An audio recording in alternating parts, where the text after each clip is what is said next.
What's up everybody, this is Jason with MDI. Today we are giving you a quick look at the LensShifter.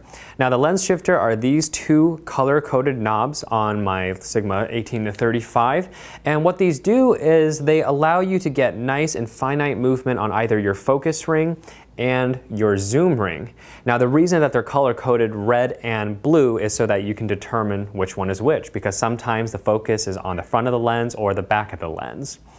Now, the FocusShifter is really awesome because number one, it's pretty cheap. Right now they are running a Kickstarter and you can get either one for $20 or you can get two for $40. Usually the retail price is $25 per each, so $50 for both. Now, one of the many pros of owning a LensShifter is that it is really small and very portable. So as you see, this is the original FocusShifter. It is a lever and you have an adjustable band here that you can make it smaller or longer by twisting. There is also a little counterweight system so that it allows you to make very smooth movements very easily without moving the camera. It may seem a little basic and simple, but take a look at this. If I put my thumb here and I need to make a rack focus, and let's say I need to go about this much, all right, my thumb's really not moving a whole lot when it's on the lens, and therefore it's a little bit harder to get a really smooth move, okay? So if you take a look again, my thumb maybe is only moving, I don't know, 10 degrees, not much more than half an inch of travel. However, to make the exact same amount of movement, because this is extending from the lens, I actually have to move probably almost up to 2 inches just to get the same movement. So the principle is, if there's more distance to travel, you can actually make more fine adjustments for your rack focusing on your videos. Now, why would you want it on a zoom? Well, one of the things is, if you like to do, let's say you have a parfocal lens where if you zoom in and zoom out and there's basically no change in your focus, sometimes just moving this, you're going to have your hand cranked and it probably is not going to be a very smooth zoom. So having it out here, again, allows you to have a very, very smooth control of your zoom ring. Now, where this product can really excel is, let's say you are on a very long slider or just any sliding movements for your camera. You can have one operator whose sole purpose is to control the slide and make sure that whatever subject is on focus, whereas the other person can just lightly tap and move the focus as is needed. Obviously, it's going to be a huge nightmare if the other person is actually holding onto the lens while the other one is trying to slide. So this allows you to introduce not as much movement as the camera is going through the slide.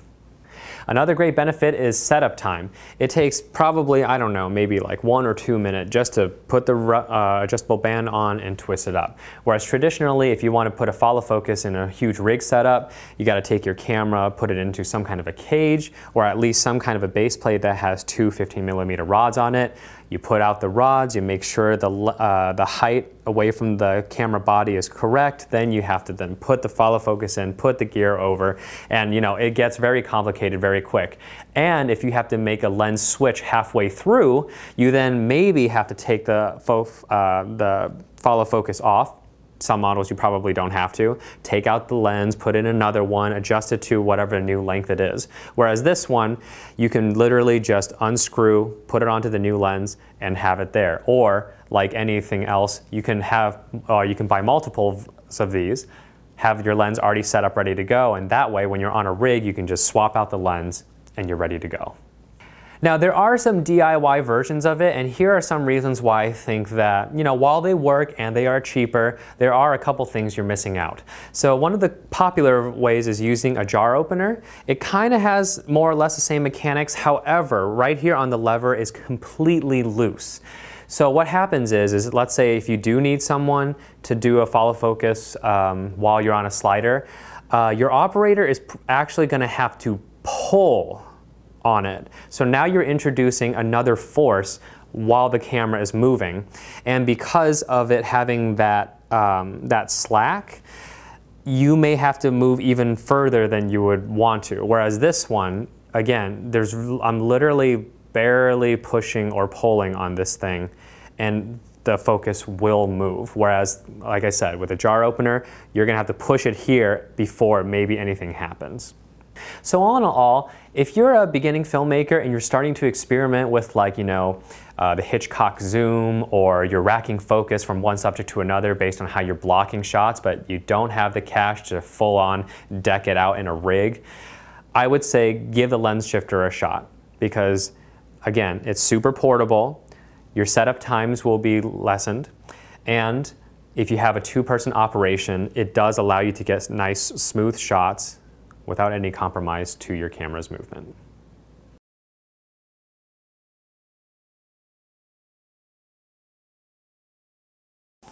All right, so we have the setup here. What I'm going to do is I am on my Sigma 18-35. We are on a parfocal setup because of the speed booster, so I am going to slowly zoom in. And I'm barely putting any pulling pressure on the red lens shifter. All right, and now we are going to focus to the back. I am pushing and barely putting any force as we rack to the one in the back. If I want to go a little bit faster,